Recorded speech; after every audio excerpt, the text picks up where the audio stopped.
En la vida nosotros conocemos muchos símbolos. Un símbolo puede dar un concepto, puede dar una idea. Un gesto o un símbolo nos puede dar un concepto muy grande.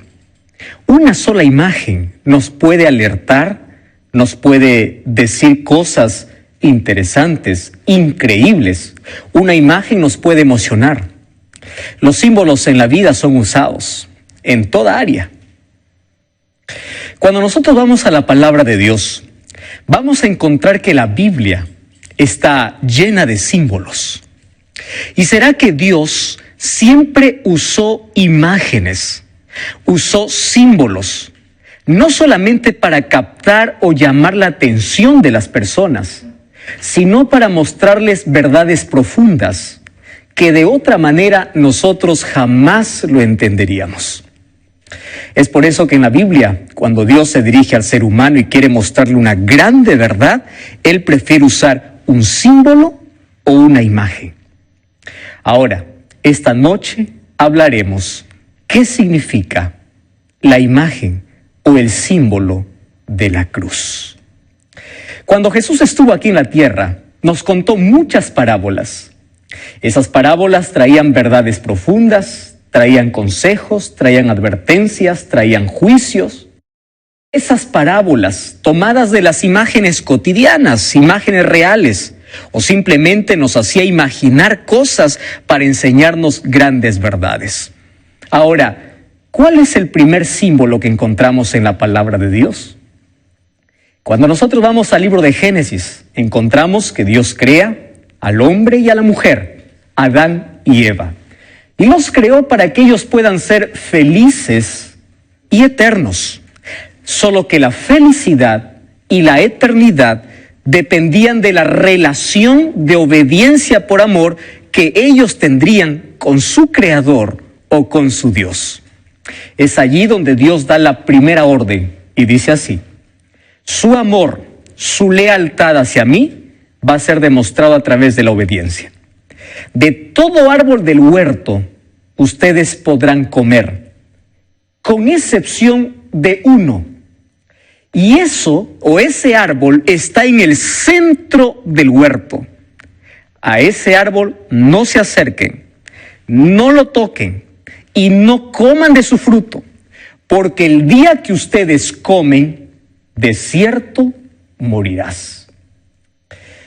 ¿Qué tenía de malo ese árbol? Probablemente nada. Solo que aquí encontramos algo muy importante que nosotros debemos comprender. El destino de todo ser humano que busca hacer su propia voluntad siempre termina en la muerte. En cambio, cuando tú obedeces y sigues las instrucciones claras que Dios te ha dejado, siempre termina en vida o siempre es vida eterna. Sin embargo, ellos desobedecieron la orden de Dios y prefirieron buscar su propio camino. Se rebelaron contra Dios. Y en la vida, querido, tú solamente tienes dos opciones: o hacer tu voluntad o someterte a la voluntad de Dios. Solo que cuando tú haces tu voluntad, te estás separando de Dios, porque Dios conoce que tus caminos te llevan a la muerte. Es por eso que Él ha trazado para ti un camino, porque Él sabe por dónde está la vida, porque Él es la vida. Y cuando tú te rebelas y te separas de Dios buscando hacer tu propia voluntad, siempre vas a terminar en muerte. La orden de Dios había sido bien clara: el día que ustedes comen de este fruto, ustedes van a morir. Y ustedes saben qué aconteció. Ellos tomaron del fruto, comieron, eligieron su propio camino y ellos sabían las consecuencias de ese acto. ¿Cuál era la consecuencia? La consecuencia era simple: una pena de muerte. Porque eso es lo que trae el pecado. El pecado trae pena de muerte. Ahora, es interesante que algunos dicen así: Dios allí mintió, porque la verdad, ellos no murieron cuando comieron el fruto prohibido. Ellos continuaron viviendo aunque salieron del huerto, del paraíso, del jardín del Edén. ¿No hubo muerte? No, estás equivocado. Sí hubo muerte. Y hubo muerte en el mismo día que ellos desobedecieron. Porque cuando Dios fue a buscar a Adán y Eva, ellos se habían escondido. Porque ellos se sentían desnudos o se dieron cuenta que estaban desnudos. Y ahí es Dios quien toma un cordero y sacrifica ese cordero. Y es la primera vez que Adán y Eva ven a un animal morir, a un ser creado por Dios. Imagino la tristeza profunda que hubo en el corazón porque vieron un animal inocente morir en su lugar. A partir de ese día Dios estaba diciendo, la consecuencia del pecado es la muerte. Cada vez que tú pecas, mereces morir. Pero este cordero, ¿a quién va a representar o quién representa? Representaba a Jesús. Les estaba diciendo, aunque ustedes fallaron, aunque ustedes pecaron y aunque ustedes estaban condenados a morir y ustedes deberían morir, hay alguien que tomará el lugar de ustedes. Y aquí en el jardín del Edén lo tomará un cordero. Solo que ese cordero será el símbolo de Cristo. Por eso Juan, cuando vio a Jesús, dijo, he aquí el cordero de Dios que quita el pecado del mundo. Y en el Antiguo Testamento encontramos muchas imágenes. Encontramos que Dios manda a construir a Moisés un santuario, y en ese santuario había muchos objetos. Había panes, había un incenciario, había luz, había cordero, había un altar. Todo eso era símbolo, era representación del sacrificio de Cristo. Querido, todos los seres humanos, desde que entró el pecado, merecíamos morir. Porque Romanos 6:23 dice, la paga del pecado es muerte. Tú y yo tenemos una condena. Y esa condenación es que tú y yo merecíamos la pena de muerte. Pero alguien tomó nuestro lugar. Alguien se hizo hombre, se hizo ser humano y nos libró de la muerte eterna que tú y yo merecíamos. Él tomó nuestro lugar, sufrió nuestro dolor, cargó nuestro pecado. Y ese sacrificio nosotros lo vemos en una cruz. Sabes, cada vez que llega Semana Santa, yo encuentro a muchas personas de ser así. Pobrecito de Jesús.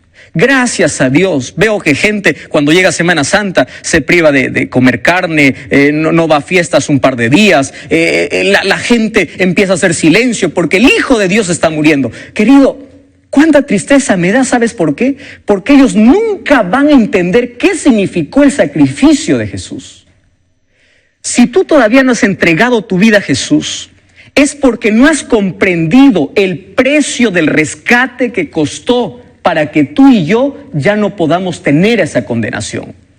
No basta cruzarse los brazos y decir, pobre Jesús, cómo lo maltrataron, cómo murió en mi lugar. No basta eso. Basta amarle, seguirle, servirle, obedecerle, dejar nuestra vida de pecado para poder seguir a Jesús. Eso es el verdadero sentido de Semana Santa, del sacrificio de Jesús. Pero sabes, ningún ser humano podrá explicar con palabras cuánto costó nuestra salvación. No hay palabras suficientes, no hay un símbolo que pueda describir perfectamente el precio que el Hijo de Dios pagó por tu salvación y por mi salvación. Pero para poder imaginar un poco lo que eso significó y cómo nosotros estábamos, quiero que repasemos juntos una historia. Y esa historia está registrada en el libro de Números. Antes quiero decirte, cuando el ser humano pecó, el diablo celebró y dijo, ahora todos están condenados a morir. Y él celebró, imagino allí con todos sus ángeles, con todos los demonios. Hemos conquistado, hemos logrado, hemos vencido. Ahora no nos vamos a perder solos. Sería injusto que Dios pueda salvar a alguien que se rebeló. Pero él no sabía que había un plan de salvación. Y ese plan de salvación era pagar el rescate por aquella pena de muerte. Y es por eso que Jesús vino a morir. Para decirnos cuán peligroso es el pecado. Para no entrar en el terreno del pecado. Para no jugar con el pecado. Porque el pecado lo único que le da es muerte. Ahora, yo voy a compartir contigo una historia. En el libro de Números, el capítulo 21, en los versículos 4 hasta el versículo 9, yo encuentro una historia que va a representar de manera simbólica más o menos todo el sacrificio que Jesús hizo a nuestro favor. Y para eso yo te invito para que tú puedas acompañarme con una Biblia. Si tienes una Biblia allí, por favor acompáñame en la lectura. Dice así el versículo 4. Vamos a leer una historia muy interesante. Dice así: después partieron del monte de Hor. ¿Sabes de quién está hablando? Del pueblo de Israel en su peregrinaje hacia la tierra que Dios les prometió, la tierra de Canaán. Ahora, mientras ellos estaban rodeando la tierra de Edom, allí encuentro la primera expresión. Dice: el pueblo se desanimó en el camino. ¿Por dónde comenzó? Por el desánimo. Pero no solamente eso. El versículo 5 dice así: y habló el pueblo contra Dios y contra Moisés y le dijo así. Mira esta expresión. Habló el pueblo contra Dios, murmuró, se quejó en contra de Dios. Y mira lo que dijo: ¿por qué nos hiciste subir de Egipto para que muramos en este desierto, donde no hay agua? Nuestra alma tiene fastidio de este pan liviano. En los versículos que yo voy a leer, vas a encontrar por lo menos 4 pecados que cometió el pueblo en este texto. Primer pecado, murmuración. ¿Sabes qué injusto es el ser humano con Dios? Siempre está dispuesto a murmurar, siempre está dispuesto a quejarse. Y querido, la queja es el camino para el ateísmo. Mientras una persona más se queja, está más cerca de poder dudar de la existencia de Dios. Yo encuentro a muchas personas que hoy se quejan porque empiezan a contar las dificultades de su vida en lugar de contar las bendiciones que Dios les dio. Y el pueblo era injusto. ¿Qué cosa dijo? Murmuró contra Dios y dijo: ¿por qué nos hiciste subir? ¿Sabes qué estaba diciendo? Dios es el culpable de lo que está aconteciendo. Ojalá nos hubiésemos quedado como esclavos allá en Egipto. Ojalá siguiéramos allá. ¿Por qué nos sacó Dios? ¿Sabes? Dios escucha toda queja que sale de tus labios. Es verdad que podemos contar a Dios nuestras dificultades. Es verdad que podemos desahogar, podemos abrir el corazón para con Dios cada vez que oramos. Pero qué triste es ver personas que lo único que conversan son quejas y quejas y quejas y quejas. La murmuración es retar a la sabiduría divina y la queja es el camino al ateísmo. Yo sé que hay dificultades en la vida, pero en lugar de poder quejarte, empieza a contar las bendiciones de Dios. Eso no significa que tú vas a esconder cuán mal te va. Es bueno compartir, pero no es bueno siempre quejarse en contra de Dios. Ahora, ahí viene una mentira. Mira, ¿y cuál es la mentira? Dice así: pues aquí no hay pan ni agua y nuestra alma tiene fastidio de este pan liviano. Pregunto, ¿eso es verdad? Claro que no, querido. Eso es mentira. ¿Acaso les faltó pan? ¿Acaso les faltó agua? Cuando estaba en el desierto, de una peña salió agua. Del cielo caía maná, el alimento de los ángeles, el alimento que les hacía mantener fuertes, el alimento que les daba vigor, fortaleza, el pan del cielo. Ellos estaban no solamente descontentos, sino que el segundo pecado es la mentira. ¿Por dónde comienza? Por una queja. Y un pecado te lleva a otro. El otro pecado es la mentira. Comenzaron quejándose, ahora están mintiendo. Dice, ni pan ni agua. Eso, totalmente mentira. Ahora, ¿qué cosa aconteció? Nuestra alma tiene fastidio. Aquí viene el tercer pecado, el descontento. Hay gente que no solamente se queja en la vida, sino que se descontenta de todo. De lo poco se descontenta, de lo mucho se descontenta. Mira, el siguiente pecado. Entonces, allí viene el cuarto. Ellos aquí expresaron no solamente su descontento, sino su ingratitud para con Dios. ¿No te parece que nos parecemos mucho a este pueblo? Nos paramos quejando, número 1. A veces mentimos o exageramos. Número 2. Número 3, estamos descontentos con las cosas que recibimos o que tenemos. Y número 4, nosotros también somos ingratos con Dios. Ahora, aquí yo encuentro 4 pecados marcados en el pueblo de Israel. Solo que después del pecado, ¿qué cosa viene? ¿Cuál es la paga del pecado? Es la muerte. Y aquí tú puedes encontrar lo siguiente. Versículo 6 dice así: y Jehová envió entre el pueblo serpientes ardientes que mordían al pueblo, y murió mucho del pueblo de Israel. Qué interesante. A mí me interesa mucho la expresión Jehová envió serpientes ardientes.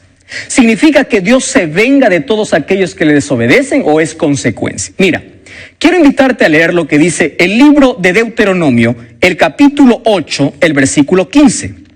Un libro más adelante dice así, Deuteronomio, capítulo 8, versículo 15, dice así: Jehová te hizo caminar por un desierto grande y espantoso, lleno de serpientes ardientes y de escorpiones, y de sed donde no había agua, y él te sacó agua de la roca. Es decir, en el desierto mientras ellos caminaban, estaba lleno de serpientes. Solo que cuando ellos obedecían a Dios, Dios controlaba todos esos animales para que no puedan ofender o no puedan picar a sus hijos. Y es maravilloso cuando uno obedece a Dios, porque pueden haber serpientes a tu alrededor y Dios te protege. Pero cuando uno se rebela contra Dios, Dios quita su protección y allí pagamos las consecuencias de nuestro pecado. ¿Y por qué dice ardientes?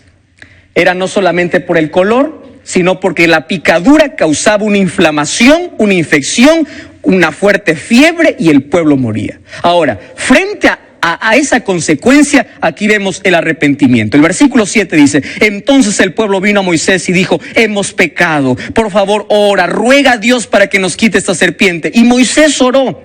Y ahí viene la solución. Y Jesús le dice, y Dios le dice: hazte una serpiente ardiente y ponla sobre un asta, y cualquiera que fuere mordido y mirare será salvo. ¡Qué interesante! Dios le dice: muy bien, la solución es simple. Hay arrepentimiento, aquí viene la solución. Una vez más, una figura que representaba a Cristo. Ahora funde una serpiente, una imagen de una serpiente, levántala sobre un asta y todo el que mire es salvo. ¿Sabes qué cosa significa eso? Eso es un acto de fe. ¿Por qué un acto de fe? Porque tú crees que una persona normal puede creer.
Que siendo picado por una serpiente, solo mirando a otra serpiente podría sanarse. Esto significaba creer en la palabra de Dios, y todo el que obedecía vivía. Y aquí me está diciendo que la salvación frente al pecado es simple. Mira a Jesús, mira la cruz. Ahora, han pasado por lo menos 500 años, y esta serpiente, que un día era un acto de fe para mirar y ser salvo porque representaba a Cristo, se convirtió en idolatría. Que el pueblo, a través del tiempo, ya no miraba esa serpiente como un símbolo, sino como un ídolo, como un dios. Y es por eso que el rey Ezequías, después de 500 años, derribó esa serpiente y dijo: vamos a quitar esto porque se ha convertido.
en idolatría. Querido, el poder no estaba en la serpiente. El poder no estaba en esa asta. El poder estaba en Jesús. Pero esa serpiente representaba a Cristo. Ahora tú puedes decir, pastor, ¿cómo una serpiente va a representar a Jesús? ¿Cómo una serpiente? Mira, un día Jesús